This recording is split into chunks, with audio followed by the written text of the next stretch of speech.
Any craft that allows you to be creative and unique can never go out of style. Okay. Simple. There are too many possibilities to work with for that to happen. Even if your market changes, the creativity and the craft is not going anywhere. Exactly. You are listening to The Sounds of Positivity with Crystal Mars, the real tea you need to navigate through life. Join me for discussions on topics from business to marketing and gain insights on how to start and get the work done. Hey guys, welcome back to another episode of Positivity. Today we have Deborah Harewood. Debra is the owner and designer of Island Crochet.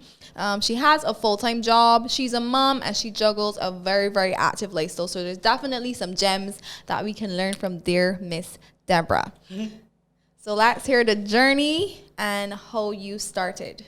Okay, well, thank you for having me today. It's my pleasure to be here. A little bit nervous, but we'll get by. Okay, so how the crochet started, I actually learned to crochet when I was 12 years old. I used to wait by my mom's hair salon, and the hairdresser's assistant used to do crochet. And I was fascinated watching her use this tool and turning this thread into chair backs and doilies and tablecloths, and I wanted to learn, so I did it. Over the years, I never stopped practicing the stitches and so on, and by the time as I was, working full-time and everything, crochet used to relax me, even if it was just practicing a stitch, unraveling it, and going again. And what started some in 2015 was the fact that I had some yarn that I didn't want to use for something anymore. Yeah. And I decided to go to get a few more colors, and I made a little beanie with a pom-pom and gave it to my son. Okay. He posted it on social media. That's where it started. It's the younger generation, right? He's coming to me, Mommy posted the hat that you made for me, and some of my friends want hats. Yeah. Sorry? What? What are you talking about? Yeah. I then had to go and find a pricing for the hats, get more material, and I made some like 12 to 15 hats in a few months. And then I had a neighbor who had asked, "Oh, you make bikinis?" And I'm like, "What? I don't make bikinis, but I can start. Crochet? What are you talking about?" And she started to show me these pictures, these examples, and I'm like, "What's happening?" And I started to do some research. Yeah. Simple Googling, found things on YouTube, Pinterest, Etsy, wherever. And I'm like, this is an entire market. This is an entire fashion segment going on over here. Exactly. And I decided to give it a try. And when I gave it a try, I called the same neighbor and I said, "Look, I've tried this thing. Let's see how it goes." Yeah. And she loved it. And she wanted to buy it. And I was still confused. But anyway, after making that bikini for her, I decided, okay, I'm going to post this thing myself and see what happens. And it went from there. Okay. You see what I mean? Social media. So I mean, like, as you were talking, I felt like I somehow was talking to myself. Because for those who do not know, I actually make crochet myself. This is how I met Debra, right? So I mean, like, my story was pretty similar. I learned from a family friend when I was 11 years old. I was always practicing, just making little bags. And then I came across designs on YouTube the same way. I made my first bikini. I made a top. And I went out one night. I was so happy about this thing that I made. So I went out, and the first night I wore it out, everybody was like, "This is so nice. Like, where did you get it?" And I'm there proud, like, I made it. Yeah. And then people were just like requesting, and I was like, okay, like, but moment, like, people like this. I'm creating something that people like. So I mean, you're talking. Yeah. And it's the same thing, right? And it's a little surprising when you're trying something and people are fascinated with it. You know what I mean? Process of trial and error, right? Yeah.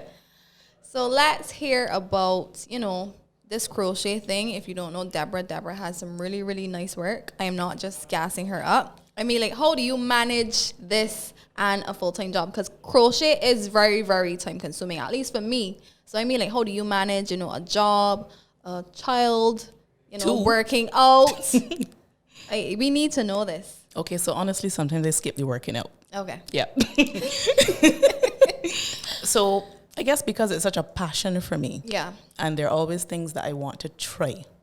I will wake up early in the morning, sometimes before 5 a.m. Okay. And I'm doing crochet, having coffee, so that when the time comes, I can then get ready for work and head to work. Prior to COVID, Yeah. I literally took crochet to work. Okay. Not that I did it at my desk, but during my lunch break or just after work before I was leaving the compound, I would be doing crochet. So my workmates got used to seeing me doing crochet. Okay. Yes. So that's kind of how I managed to get the time to get things done. Yeah. Okay, it's the passion and the dedication for me. I don't feel like the people at work that see me with my crochet too often. So I definitely taking some notes. Okay. How do you handle doubt? Because there are many, misconceptions as it relates to, starting a business. I know you said you came across it, your son posted it and it started blew up. So I mean, you will have the times where you'd be like, should I start this or should I start that? As an entrepreneur, you're like, is this the right thing to do? Like, how do you manage times of doubt? Okay, well, there are some times where I have doubt about something that I'm attempting or that I want to attempt. Yeah. And I literally leave it out if the thought is too overwhelming for me. On the other hand, I do have some friends who have modeled for me on numerous occasions. Yeah. And I actually have the ability to pick up the phone and say, listen, can you come and try on this thing for me? Let me see how it looks. Because sometimes on a mannequin or laying flat, you're never really sure how something is going. Yeah. And when you see it on an actual person, then you have an idea. Or sometimes the person who's trying it on can give you feedback that is also helpful. Yeah. In terms of other types of doubt, because for me that's like mental doubt, Yeah. I usually am all in or not at all. So I'm Okay. either just going to go for it and let it work, or I'm not going to try it at all. Okay. All right, fair enough. And then, I mean, like, there are times, I don't know about you, but I mean, like, personally, there are times when I feel like giving up.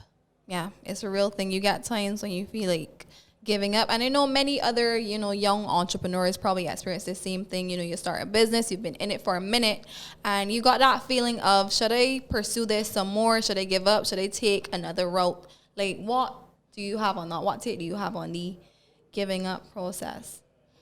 I honestly think that there are too many things that I'm interested in doing to allow giving up to be a part of it. Yeah. And even if I give up one thing, I wouldn't be giving up everything. Yeah. Crochet is such a passion for me that I don't think there's a need to give up. COVID was a serious issue. It is, not was. It is a serious issue. Still happening right now. And it did give me some doubts in terms of how things would get back to normal. Yeah. And even what we currently call normal, but I like to say normal. Right. There was doubt in terms of, would anybody actually really need my services again? I understand. I definitely understand. But I think what helped me is the fact that because I like to create so much and because I have so much yarn, it really did not affect me too much. Okay. In the sense that I still had something to play with. So even if you or someone else doesn't want it or need it, Exactly. I still want to show you what I can do. Yes. And I still want to post it. Yes. So it's to the point where even if it's the smallest thing, the weirdest thing, the strangest thing, the most unique thing, I'm going to do it and I'm going to post it. Because at least if it's appreciated, it doesn't have to leave. Exactly. It can stay, but it's appreciated. Exactly. I love it. I mean, like, it's evident. Like, I've been seeing your statuses, and I've been seeing that you just been creating and creating. In downtime, create more stuff. So as it relates to crochet, where, I mean, it's been a hot topic for the last few years. Yeah. Like, do you see the style dying down? Do you think it's here to stay? I personally do not know the answer to this question because I feel like it can never go out of style. You could always just play with it and make it look new. But what is your take on that?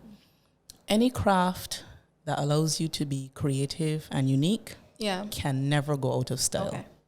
Simple. There are too many possibilities to work with for that to happen.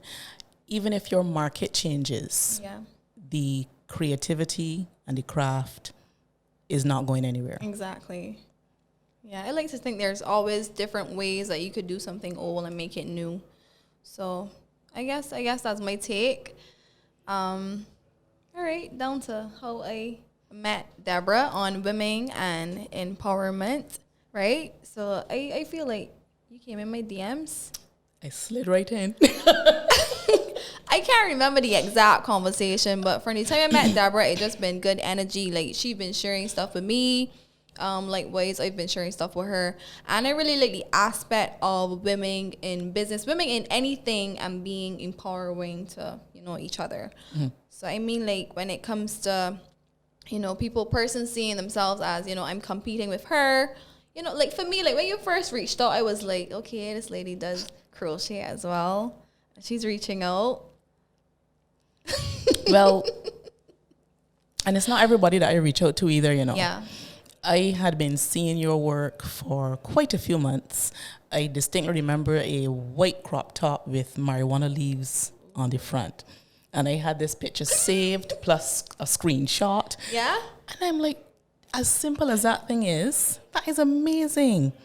And then, because, Instagram for me really was not, I didn't get it right away. Yeah. So when I started searching for things, I literally did not realize that you were from Barbados. So it's only when I started checking your profile, I'm like, she's right here on this rock. Yes.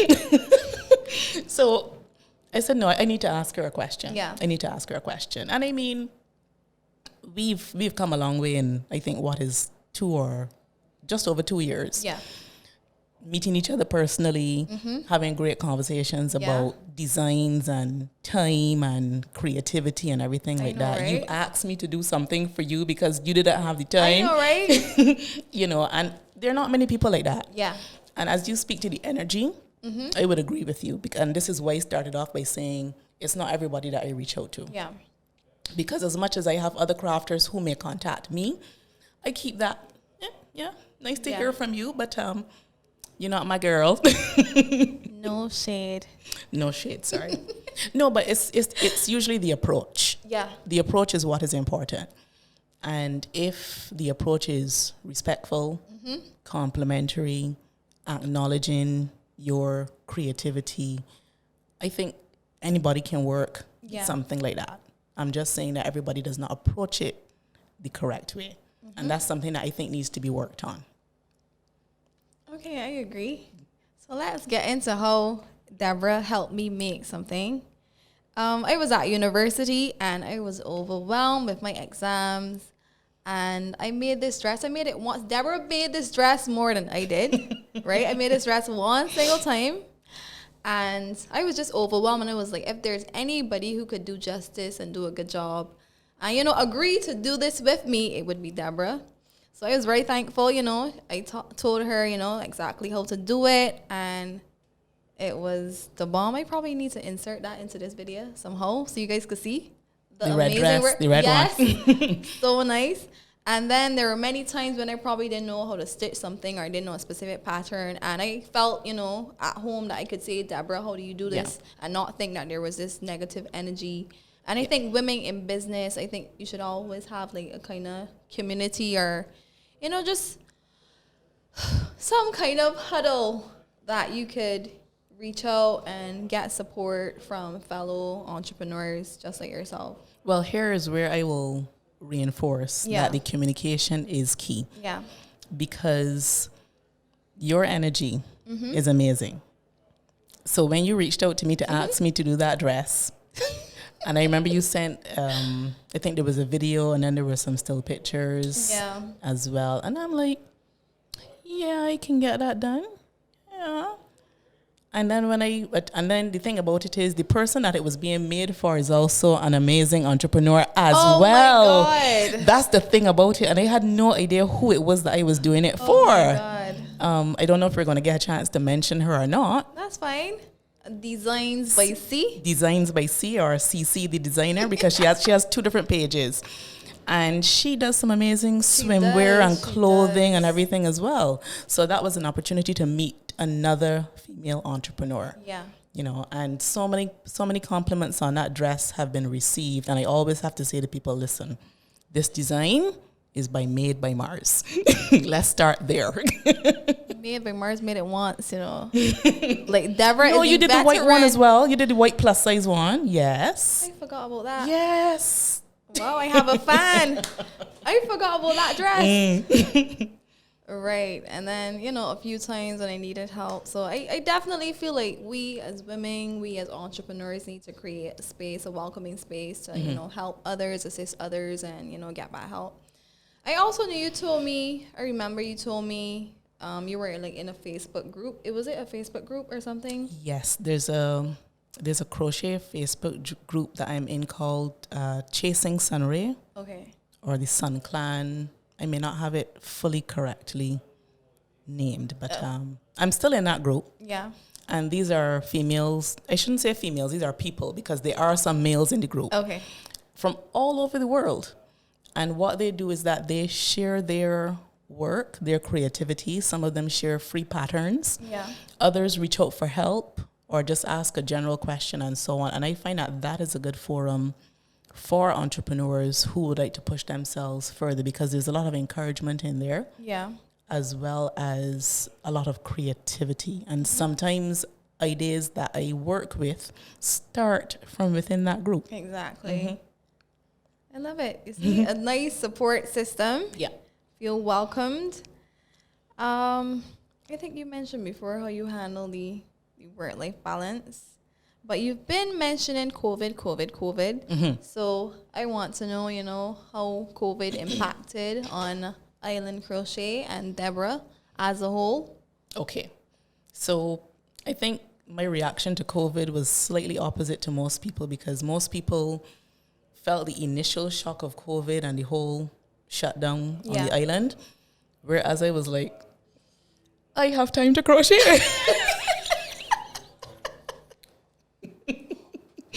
So, because I had just gone on break from work. Okay. So I was technically on holiday when COVID happened. Technically. And so for me, I would have been home in any event when COVID had struck. And as I mentioned before, I'm a yarn hoarder. So I have something like 18 to 20 large containers. I said that out loud. Okay, I'm sorry. Shop for yarn at Debra. So as much as I had a situation where there were a few incomplete items for customers that obviously they could not come for them, I still finished them, but then I was able to play with things. Yeah. So during the whole COVID lockdown, there are actually quite a few posts on my page of things that I tried. And I didn't just try one. I did like 3 of a particular design in different colors and so on. I just kept going and going and going and going. So I had some fun when it came to crochet during COVID. Afterwards, when we reopened, and we kind of reopened. We didn't reopen, we kind of reopened. Yeah, we did it partially, in May, coming to the end of May. So you still had a situation where events were not taking place. I still had people who did not come to collect their items. Yeah. Whether they communicated with me or not, what was happening with them. There was a lot of uncertainty even in terms of how we would interact with each other because I'm home, but I'm looking for a hand sanitizer for when people come to the door, a mask to be worn, etc. So it took a while, and that's when I really started to feel the effects of COVID. Yeah. Because as much as I'd done all of this creative work, and I felt good about that and how people were responding to it, I'm there thinking, you guys still not getting a chance to use it though, because we're not doing anything. It took a while. Yeah. Because that was coming to the end of May. But then for me, somewhere along August, people started sending messages again. Do you have this? Can you do this? And I'm like, okay, we're getting back there. We're going to get back there. Let's keep going. Yeah. But it did take a while, yes. Okay. And I also had work to get back to, my day job. All right. So there was that as well. Okay. But I'm currently working from home, and I've been working from home since the whole COVID thing, which actually makes it more comfortable to get the crochet done. Okay, so now you say working from home, right? I'm thinking, like, do you see this as a permanent shift for more businesses to start working from home? Well, it's working, isn't it? True. My workplace issued equipment Okay. for persons that they could work from home. And as much as some persons have gone back to work or to the office, I should say, Yeah. within the last 2 or 3 months, Yeah. a lot of us, like myself, we are still working from home. It's a little bit more tedious because you don't have persons face to face. Right. So you do have to send an extra email. You do have to make an extra Skype call, something, or even a WhatsApp message Yeah. to make sure that the communication is still flowing with everybody. But it is working. It is Okay. working. And I think this situation has shown us that it is possible to work from home Yeah. as needed. I do see other parents who are actually performing better working from home. And I'm also more focused Yeah. because at the office, there's always someone walking through the door or the phone is always ringing apart from what you need to get done. Yeah. But now, because of how we work from home, it is stick to what you're working with and you're able to focus. At least I am able to focus a little better. Okay, more efficiency. Yeah. All right. I want to work from home. I do miss the AC in the office, though. I do miss the AC. Make that clear. Well, just to retract a bit, so you were talking about COVID, right? And I'm sitting here like I'm asking Deborah this as an interviewer, but I experienced the same exact thing. Because there was UE Carnival, right? And then the artists were coming in for the wear bras and the costumes, and I was so happy. I was like singing, God is awesome, right? And then, Carnival was canceled. And I had to issue refunds after I just bought materials to make stuff. So it was crazy. It was harsh. It was something that we never experienced before. It was what is going to happen next. The entire world is crying out, and it's still crying out. We're just, trying to handle it and manage it. So, while you were talking, I was thinking, hey, I experienced this. But I actually remember having a conversation with you about that. Yeah? And I said to you, keep making them. Yeah, you did. Keep making them. If you have the time, Yeah. make them. Because somebody is going to like something that you make. Mm-hmm. Keep going. Yeah. Right. Fellow entrepreneurs, keep making them. Keep doing it. You don't necessarily Like Johnny have Walker, to keep be walking.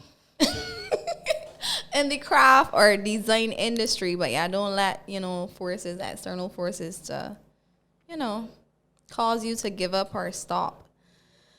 So what advice? Well, I just started giving you advice, but what advice do you have for fellow entrepreneurs, young persons in the design industry, crocheting, persons that may have, jobs, like you have a job, and still want to have a passion project on the side, a side hustle on the side, but don't know exactly where to start, where to go?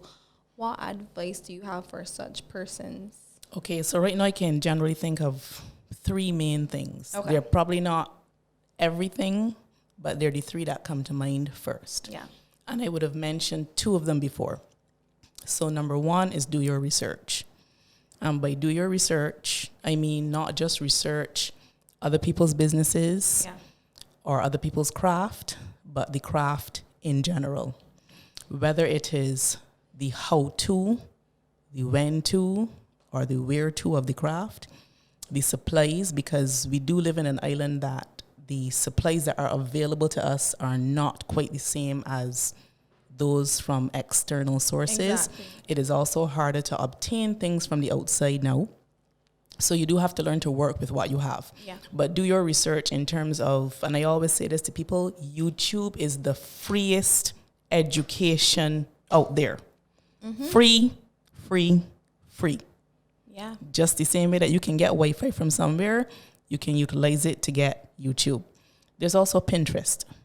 Mm-hmm. And there's a wealth of information in there. And just regular Google. All you have to do is type in your question. Exactly. And even if your question seems weird to you, Google understands. Yeah. And it will direct you to all the possible answers that you are looking for. And you can use these same mediums for inspiration or how to, or the whys of how the craft works. Yeah. Number 2, communication. Talk to people. Sometimes you may be thinking something, but because you have not shared it, nobody knows what to tell you or what to suggest to you or whatever the case is. It may feel weird sharing a particular dream, especially if it's something that is unique or part of a niche market, but you do need to find some people, and not just one person, people to communicate with so that you can get feedback on what you are thinking. Exactly. I'm fortunate that both of my children are great mediums for information, as well as their friends. So sometimes when the friends come over to the house and they say something, when I get that feedback, like, there we go. It's all about communication. Yeah. Ask those questions, share your ideas. I'm not saying share all of your ideas, because sometimes you might be onto something that's really good and you need to hold on to it. People will steal your ideas. I know, right?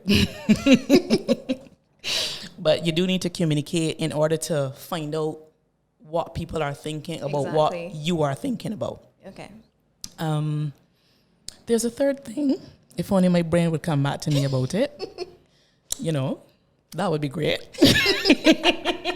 I feel like this was good though. This was good. Like, you get some good insights. And feedback is important. I find many times we have a product or we have an idea, and because we like it, we assume that everybody's going to love it.